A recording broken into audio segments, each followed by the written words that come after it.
All of you SIT right properly. ఎవరండి ఈయన? బాబు మోహన్ గారికి జీవితంలో కోలుకోలేని ఒక దెబ్బ తగిలింది. ఏంటది?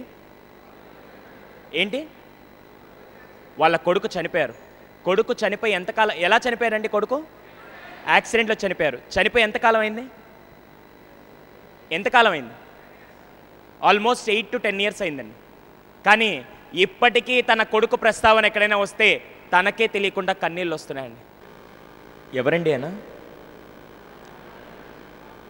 ఆర్పి పట్నాయక్ గారు ఏదో ఆ టీవీ రేటింగ్ పెరగాలనో ప్రోగ్రామ్ హైలైట్ అవ్వాలని చెప్పలేదండి.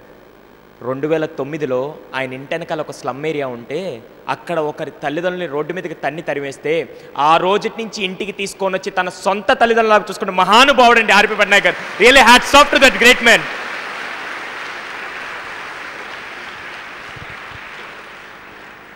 ఎందుకు సార్ మీకు ఓల్డ్ ఏజ్ హోమ్లు అంటే ఎంత కసి అంటే, 2010లో మా తాతగారు మతిస్థిమితం లేకుండా ఇంట్లో నుంచి వెళ్ళిపోతే ఆయన్ని వెతుక్కుంటూ, మాది నెల్లూరు అండి, నెల్లూరు తిరుపతి అన్ని ప్లేసెస్ తిరగడం మొదలుపెట్టాను. ప్రతిరోజు గుళ్ళు అన్నీ తిరుగుతూ ఉంటే చాలామంది అన్నారు, వెళ్ళి ఎక్కడైనా ఓల్డేజ్ హోమ్లో వెతకొచ్చు కదా, ఎవరన్నా డ్రాప్ చేసి ఉంటారంటే ఆ రోడ్ నుంచి ప్రతిరోజు ఒక్కొక్క ఓల్డేజ్ హోమ్కి వెళ్ళేవాడిని అండి. వెళ్ళిన ప్రతిసారి ఏ రోజు రాత్రి ఇంటికి వచ్చి అన్నం తినేవాడిని కాదు, అలాగే ఏడుస్తూ కూర్చునేవాడిని. ఎందుకంటే అక్కడికి వెళ్ళిన ప్రతిసారి అక్కడ ఉండే పెద్దవాళ్ళతో మాట్లాడుతుంటే, ముసలి వాళ్ళతో మాట్లాడుతుంటే అసలైన నరకం ఎలా ఉంటుందో వాళ్ళ కళ్ళ వచ్చే కన్నీరు రూపంలో చూశానండి. ఆ రోజు డిసైడ్ అయ్యాను, ఎలా అయినా వీళ్ళని దాంట్లో నుంచి బయటికి తీసుకురావాలనుకున్నాను. కానీ నాకు ఫైనాన్షియల్ స్టేటస్ లేదండి. అప్పుడు వెళ్ళి ఆ తల్లిదండ్రుల యొక్క పిల్లల ఇంటికి వెళ్ళాను. వెళ్ళి, సార్ ఎందుకు సార్ మీ తల్లిదండ్రులు ఇలా వదిలేస్తారు, హ్యాపీగా తీసుకొని వచ్చి చూడొచ్చు కదా అంటే అప్పుడు వాళ్ళు అన్నారు, అరే నువ్వు ఫస్ట్ పెరిగి పెద్దయి పెళ్లి చేసుకొని పిల్లల్ని కానీ తర్వాత నీ తల్లిదండ్రులను చూసుకొని తర్వాత మాకు వచ్చి చెప్పనేవాళ్ళు. అది రైటా అండి? కానీ అప్పుడు ఏం చేయాలో తెలిసేది కాదు. అప్పుడు డిసైడ్ చేసుకున్నానండి, ఒకవేళ లోపల ఉండే వాళ్ళని బయటికి తీసుకురాలేకపోవచ్చు, కానీ ఇక నుంచి బయట నుంచి ఎవరిని ఓల్డేజ్ హోమ్ లోపలికి పంపించుకున్నా సరిపోతుందని చెప్పి ఆ రోజు డిసైడ్ అయ్యానండి.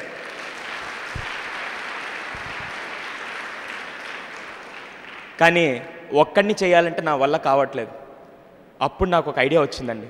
ఇప్పటికీ దాదాపుగా 200 కాలేజీలు, కార్పొరేట్ కంపెనీలు అన్నీ తిరిగానండి. దాదాపుగా ఒక 50,000 మంది స్టూడెంట్స్తో ఇంటరాక్ట్ అయిన ప్రతిసారి ఈరోజు నేను ఇక్కడికి వచ్చి మాట్లాడుతున్నానంటే నేను మీ గురువునా కాదా అండి? I'm a రైటరా?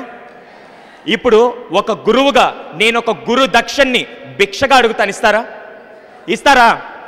నాకు ప్రామిస్ చేస్తారా?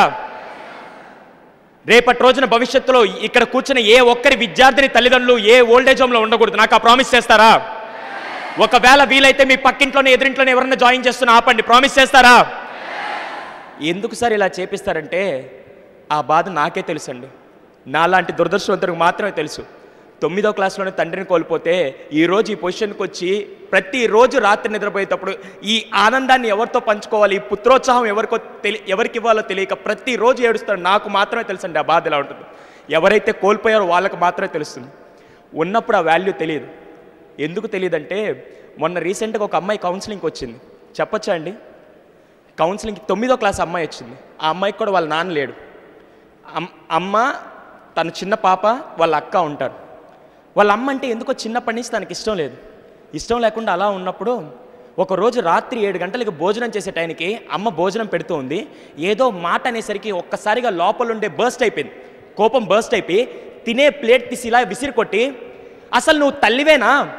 నీకు 2 కూతుర్లు ఉన్నారు, అక్క నేను, నీకు పెద్ద కూతురు అంటే ఇష్టం, నేనంటే ఇష్టం లేదు, అలాంటప్పుడు నన్ను ఎందుకు కన్నావు? పురుట్లోనే చంపేసి ఉంటే పోయిండేది కదా, నిన్న అమ్మ అని పిలవడానికి కూడా నాకు నోరు రావట్లేదు, చావనైనా చస్తాను కానీ ఇంకోసారి ఇంట్లో మాత్రం ఉండనని చెప్పి సాయంత్రం 7 గంటలకి కట్టుబట్టలతో అలాగే వెళ్ళిపోయింది. ఒకటే డిసైడ్ అయింది, నేను చావనైనా చస్తాను కానీ మళ్ళీ ఇంటికి మాత్రం రానని చెప్పి అలా ఏడుస్తూ వెళ్ళిపోయింది. ఎక్కడికి వెళ్తుందో తెలియదు. తన దగ్గర డబ్బులు లేవు. 8 అయింది, 9 అయింది, అలా నడుచుకుంటూ వెళ్తుంది. కానీ ఒకటే డిసైడ్ అయింది, తిరిగి మాత్రం ఇంటికి రాను, చావనైనా చస్తానని. అలా వెళ్తున్న అమ్మాయికి అంతసేపు నడిచెళ్ళేసరికి ఆకలేయడం మొదలుపెట్టిందండి. తన దగ్గర తినడానికి డబ్బులు ఉన్నాయా? పోనీ ఎవరినైనా అడగగలుగుతుందా? పోనీ అడుక్కోగలుగుతుందా? భారతదేశంలో ఏ తల్లిదండ్రులు వాళ్ళ పిల్లలకి నేర్పించలేదండి ఎలా అడుక్కోవాలి. సో ఆ పాపకి ఏం చేయాలో తెలియక అలా ఏడుస్తూ ఉన్నప్పుడు పక్కనే ఒక నూడిల్స్ షాప్ అతను ఉన్నాడు. ఆయన చూసి ఈ పాపకి ఏదో ప్రాబ్లం ఉందని చెప్పి ఆ పాపని లోపలికి తీసుకొని వచ్చి ఆ పాపకి ఒక కప్ ఆఫ్ నూడిల్స్ ఇచ్చారండి. అంత ఆకలితో ఉన్నప్పుడు మనకి ఎవరన్నా ఆహారం పెడితే వద్దంటావా? వెంటనే అమ్మాయి కూడా ఒక్కసారిగా ఆ నూడిల్స్ తీసుకొని తినడం మొదలు పెట్టేసిందండి. అలాగే ఏడుస్తూ నూడిల్స్ అంతా తినేసింది. తినేసి ఆ కప్పు పక్కన పెట్టి వెంటనే ఆయన దగ్గరికి వచ్చి ఆయన కాళ్ళ మీద పడి నమస్కారం చేస్తూ, సార్ మీరు దేవుడు సార్ అని చెప్పబోతున్నాను. వెంటనే ఆయన ఒకసారి ఆపి, అమ్మ ఒక్క నిమిషం, నేనెవరో కూడా నీకు తెలియదు, ఐఎమ్ జస్ట్ స్ట్రేంజర్, నేనెవరో కూడా నీకు తెలియదు. After all cup of noodles ఇచ్చానని చెప్పి నన్ను దేవుడు అంటున్నావు కదా, మీ ఇంట్లో ఏం జరిగిందో నాకు తెలియదు.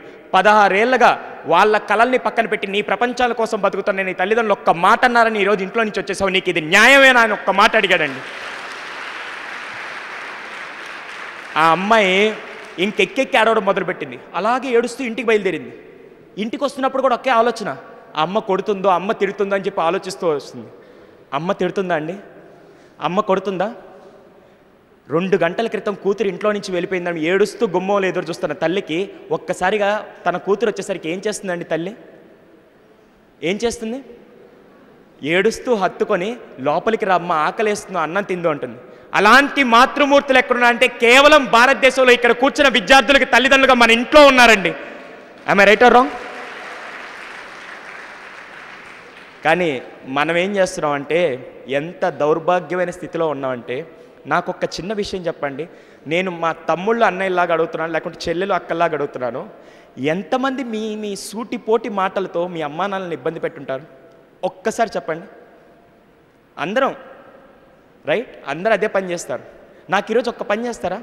ఎంతమంది మీ చిన్నప్పటి నుంచి ఇప్పుడు దాకా ప్రతిరోజు అమ్మకి ఐ లవ్ యూ కానీ నాన్నకి ఐ లవ్ యూ చెప్పిన వాళ్ళు ఎంతమంది? రోజు చెప్పేవాళ్ళు. నేను రీసెంట్గా ఒక ఇన్సిడెంట్ చూశానండి. ఒక కాలేజ్కి వెళ్ళాను. కాలేజ్కి వెళ్ళినప్పుడు ఇలాగే అందరు కూర్చున్నారు, స్టూడెంట్స్ అందరు కూర్చున్నారు. ప్రిన్సిపల్ గారు క్లాస్ అరేంజ్ చేశారు. క్లాస్ అరేంజ్ చేస్తే నేను ఇలా క్లాస్లోకి ఎంటర్ అయ్యాను. నా జీవితంలో నేను ఎప్పుడు తలదించుకోలేదండి, కానీ ఆ రోజు క్లాస్లోకి రాగానే తలదించుకొని బయటికి వెళ్ళిపోయాను. వెంటనే ప్రిన్సిపల్ గారు వచ్చారు. ఏంటి సార్ ఎక్కడికి వెళ్ళిపోతున్నారు, క్లాస్ తీసుకోవాలి కదంటే, నేను వీళ్ళ క్లాస్ చెప్పనండి అన్నాను. ఏమైంది సార్, మీకు డబ్బులు ఇచ్చాం కదా, నేను డబల్ మీకు బ్యాక్ ఇస్తాను, నేను మాత్రం వీళ్ళ క్లాస్ చెప్పను అన్నాడు. ఏమైంది సార్ అన్నాడు. సరే నేను మీకు సమాధానం చెప్పను కానీ విద్యార్థులకు సమాధానం చెప్తాను, క్లాస్లోకి వచ్చానండి.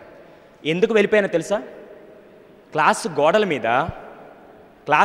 మీద మనం చదివే కళాశాల కానీ ఇల్లు కానీ దేవాలయం అంటారు, అంతేనా? ఇప్పుడు ఇక్కడ కూర్చున్నా ఇది దేవాలయం కిందే, కొత్త ఇన్ఫర్మేషన్ నేర్చుకున్నాం.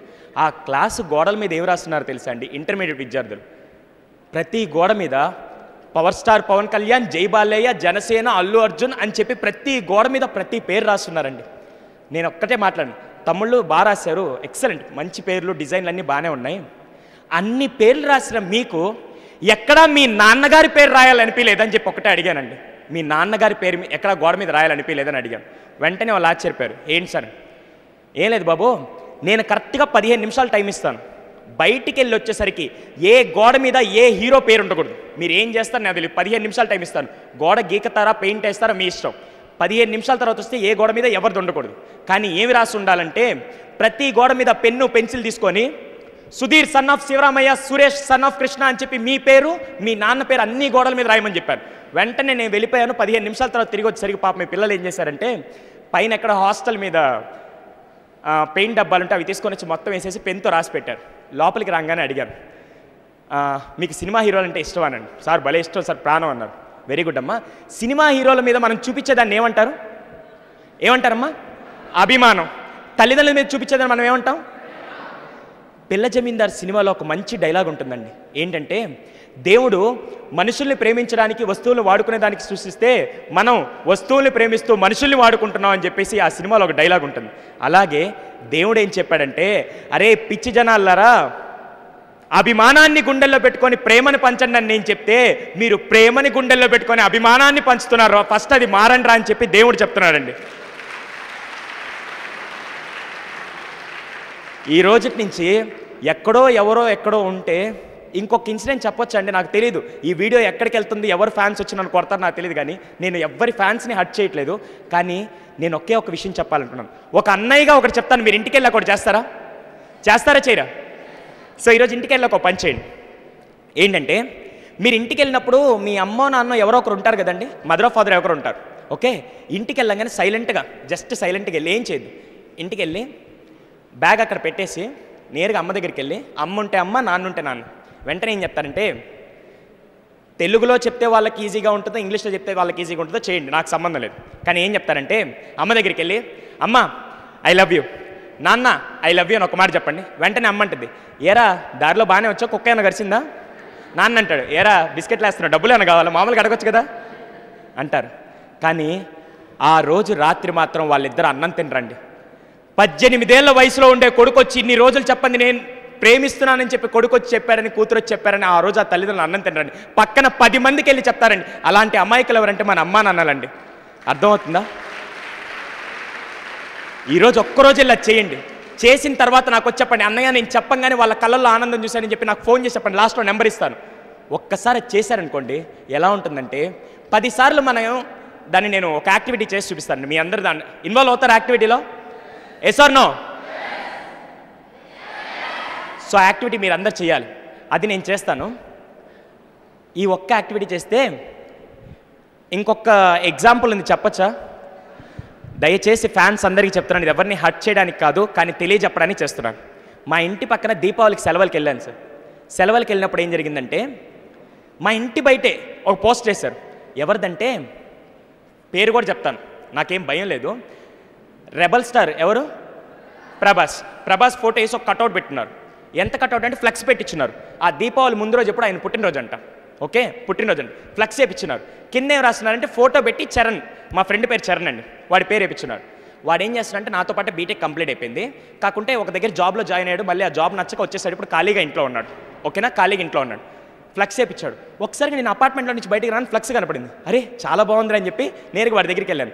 ఏంది మా ఫ్లెక్స్ వేయించావు ఏంటంటే, ఏం లేదు ప్రభాస్ బర్త్డే అన్నాడు. అర్రే భలే ఉంది. అది పోస్ట్ ఏంటి తెలుసా? రెబల్ సినిమాలో వాడు ఇంటర్వెల్ షాట్లో బ్లాక్ డ్రెస్ వేసుకొని వాడు బయటకు వస్తున్నాడు చూసారా, అది చాలా కట్అవుట్ భలే ఉంటుంది. ఇలా వస్తున్నప్పుడు ఆయన ఫోటో కింద చరణ్ ఫోటో పెట్టింది, సూపర్గా ఉంది. నేను వెంటనే వెళ్ళి బాగా ఇంట్రెస్టింగ్, మా ఫ్లెక్స్ ఎంత అయిందని అడిగాను. ఏముందిరా 2500 అయింది. సూపర్. అవును ఇప్పుడు జాబ్ లేదు కదా ఎలా తీసుకొచ్చాడు? డాడీని అడిగాను, డాడీ ఇచ్చాడు. నేను అడగగానే డాడీ ఇస్తాను. సూపర్, మంచిది, చాలా బాగా చేశావు. ఇంకోటి, ఈరోజు ప్రభాస్ బర్త్డే కదా, పోనీ నువ్వు ఇక్కడ ఫ్లెక్స్ వేయించినట్టు ప్రభాస్కి తెలుసాను. హే ప్రభాస్కి ఎట్లా తెలుస్తుంది? ఆయన అక్కడ ఉంటారు, ఆయనకేం తెలుస్తుంది? ఓ నువ్వు ఫ్లెక్స్ వేయించినట్టు ప్రభాస్ తెలీదా? Okay okay very good. పోనీ నువ్వు ప్రభాస్కి ఫోన్ చేసి బర్త్డే విష్ చేశాను. మన దగ్గర నెంబర్ ఎక్కడ ఉంది? మనం ఊరినే ఏదో మన ఆనందం కోసం వేయించాను. Very good. అంటే నువ్వు ఫ్లెక్స్ వేయించినట్టు ప్రభాస్ తెలియదు అనమాట. తెలియదురా అన్నాడు. పోనీ నువ్వు బర్త్డే విష్ చెప్పావా? ఇక్కడ నెల్లూరులో చరణ్ అని ఒకడు ఉన్నాడు, వాడు ఫోన్ చేసి చెప్తాడని చెప్పి నువ్వేమైనా చెప్పాను? నేను చెప్పలేదని. Okay very good. ఎంత అయిందని అడిగా. 2500 రా, ఫ్లెక్స్ వచ్చి 1500, కట్టిన దానికి 1000 రూపాయలు అన్నాడు. సూపర్. సరే కానీ మార్కెట్లో ఒక చీర ఎంత అవుద్దమ్మా? నార్మల్ సాదా సీదా చీర ఎంత అవుద్ది? 500. Very good. ఒక ప్యాంటు షర్ట్ ఎంత అవుతుంది? ఎంత? 1000 రూపాయలు వస్తుందా? ఏ క్లాస్ 1000 రూపాయలతో వస్తుంది. అదే 2500 తీసుకొని నేను వాడికి ఇదే చెప్పాను, అరే ఇంకో 2500 తీసుకో, ఇంకో 2500 తీసుకో. మీ డాడీ ఎంత అడిగినా ఇస్తాడు కదా, గొప్పోడు కదా. ఇంకో 2500 తీసుకో. నేరుగా షాప్కి వెళ్ళు, 500 పెట్టి అమ్మకి చీర, నాన్నకి 1000 రూపాయలు పెట్టి బట్టలు తీసుకొని ఇంకో 1000 రూపాయలు మిగలదు కదా, ఆ 1000 రూపాయలు ఆ కవర్ మీదే పెట్టి నేరుగా ఇంటికి వెళ్ళి, అమ్మ ఇద్దో నీకోసం చీర తీసుకొని వచ్చాను, నాన్న ఇద్దో నీకోసం బట్టలు తీసుకొని వచ్చాను, ఇద్దో ఇంకా 1000 రూపాయలు మిగిలిందని ఒక్కసారి మీరు ఇస్తే జీవితాంతం మిమ్మల్ని మర్చిపోతారండి.